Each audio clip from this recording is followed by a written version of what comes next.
અલે આ 10 લાખ રૂપિયા છે, 2 મહિનામાં વ્યાજ સહિત પાછા દઈ દઈએ. વાંહે ફોન ન કરવો પડે. પૈસાનો મેળ આવી ગયો છે. હવે બધા પૈસા ધંધામાં રોકાણ કરી વાળવા છે, એટલે પછી ઉપાધિ નહીં આપણે.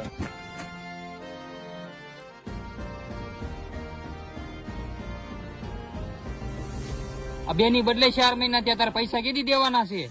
પણ મને થોડોક ટાઈમ તો આપો, અત્યારે મારી પાસે કાંઈ નથી.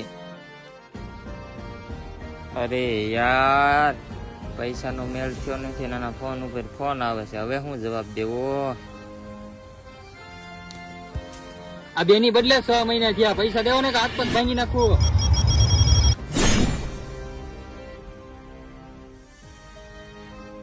કેમ ભાઈ, શું થયું? કેમ આવું પગલું ભરેશ?